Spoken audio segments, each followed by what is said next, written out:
Hello everyone, I'm Grainwolf and welcome back to another video. I have spent a fair amount of time exploring the prehistoric sites of Sardinia.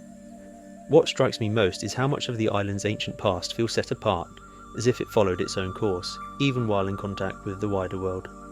Sardinia was never isolated, yet its prehistoric record often reflects patterns and developments that are unique to the island. In this video I want to begin tracing that sequence.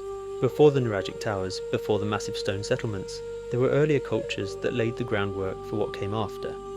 One of those was Monte Claro, a group who lived at the point when copper first began to appear in daily life, and whose legacy helps us understand how early metal use shaped the prehistoric landscape.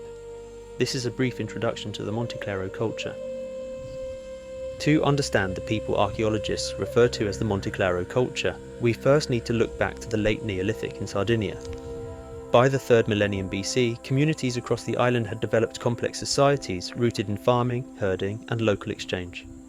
Settlements tended to be modest in scale, but they were often long-lived and well-situated, positioned near fertile land, water sources, or elevated ground. Sardinia during this period stood out for its distinct cultural development.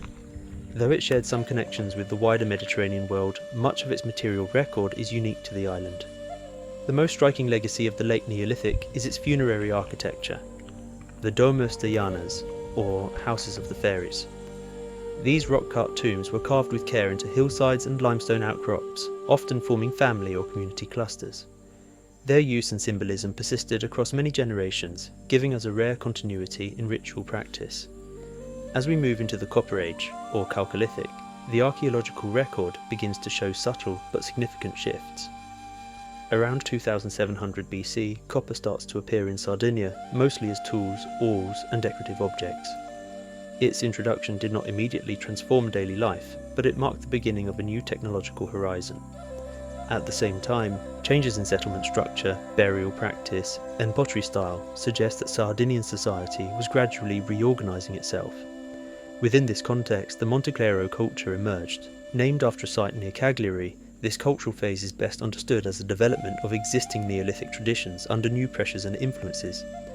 Monte Claro groups were not invaders or newcomers, but Sardinian communities adapting to a changing world, experimenting with new materials, architectural forms, and perhaps new social structures. The reach of the Monte Claro culture extended across much of Sardinia, from the southern plains to the northern highlands. Their settlements were often situated in open landscapes, and their material culture reflects both local continuity and regional variation.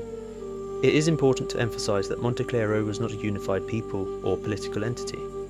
What we call a culture today was, in reality, a patchwork of tribal groups, each with its own dialects of material tradition, shaped by geography and local custom. One of the clearest windows into their world comes from their continued use and transformation of the Domus de Llanas. Rather than abandoning these tombs, Monte Claro communities reused and modified them, adding new chambers or adapting older ones to suit their needs. This long-term use provides archaeologists with layered deposits of pottery, tools, and personal items, giving us a detailed picture of their daily lives, beliefs, and changing identities during this formative period of Sardinia's prehistory. Across Sardinia, their settlements varied considerably by region. In the north, habitation sites were often positioned on elevated plateaus or ridges, offering wide views of the surrounding terrain. Further south, communities clustered in lowland areas or near river valleys, suggesting different environmental priorities, perhaps shaped by access to water, arable land, or seasonal movement of livestock. Most of these settlements consisted of oval or rectangular stone-built dwellings, often arranged in loose clusters rather than formal villages. There is no firm evidence for centralised structures or defensive walls in most areas, suggesting a relatively stable social order, though exceptions exist. One of the most compelling aspects of Monte Claro life is their interaction with much older ritual sites. Chief among these is Monte de Codi, a Neolithic stepped platform located in the northwest of the island. Though the site was constructed long before the emergence of the Monte Claro culture, evidence shows that they returned to this structure during the Copper Age, reusing and modifying it. The act of repurposing Monte da Codi, whether for ceremony, burial, or other cultural functions, implies a reverence for the island's deeper past.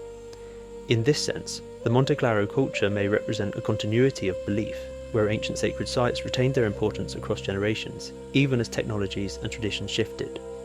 A more securely dated and culturally distinct monument is the site of Monte Baranta, near Olmedo. This site represents one of the few known examples of Monte Claro architecture constructed at a significant scale. Here, a fortified settlement enclosed by megalithic walls overlooks the plain below. Within this enclosure, archaeologists have uncovered remains of dwellings, workspaces, and what appears to be a sacred area marked by large standing stones.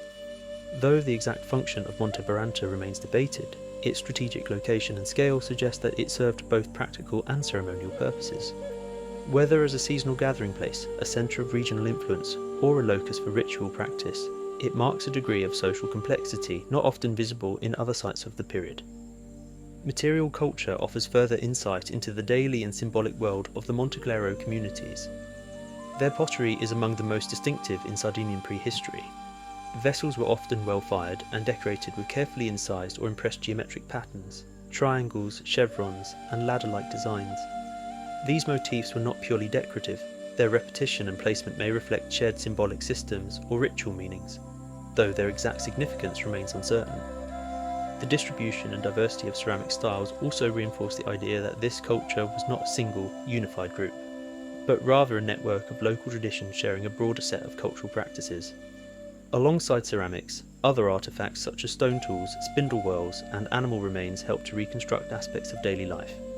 These communities practiced mixed farming, grew cereals, raised livestock, and exploited wild resources. Yet, in their reoccupation of ancestral sites, in the care taken with their pottery, and in the construction of places like Monte Baranta, we see not just subsistence, but a cultural identity taking shape.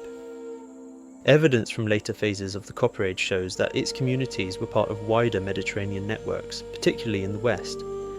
Objects attributed to the Bell Beaker cultural horizon begin to appear in Monte Claro contexts from around 2400 BC. These include distinctive pottery styles and copper tools, suggesting contact with mainland regions such as Iberia, southern France, and peninsular Italy. At sites like the necropolis of Angelu Ruju, Monte Claro burials have been found alongside imported vessels in the Bell Beaker tradition. This points to overlapping ritual use and, most probably, cultural exchange. The presence of metal objects bearing non-local typologies, such as daggers and awls, further supports the idea that Sardinia was integrated into wider maritime routes. These networks may have brought copper and prestige goods into the island, while Sardinian resources such as obsidian or insular copper may have moved outward in return. By the early 2nd millennium BC, a shift becomes visible. Monte Claro traditions gradually gave way to new forms. Pottery associated with the Bell Beaker culture becomes more widespread, and burial practices begin to change. This did not happen abruptly. Instead, it appears to have been a period of overlap and transformation, where incoming ideas were adopted and adapted within local frameworks. From this fusion, the Bonanaro culture emerged, regarded by many as the earliest phase of what would become the Nuragic tradition. It introduced new ceramic forms, burial types, and settlement patterns that would shape the island's Bronze Age societies.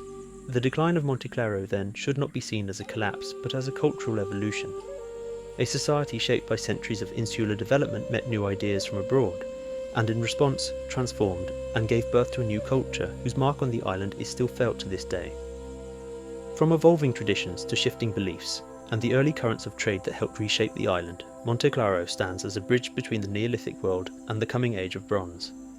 If you would like more regular content on prehistoric archaeology, you can find me on Instagram, where I post daily, from artifacts to landscapes and everything in between. For exclusive long-form articles and video content like this, my Patreon is the place to go. You will find both linked in the description. Thank you for watching and for your continued support. I hope to catch you in the next one.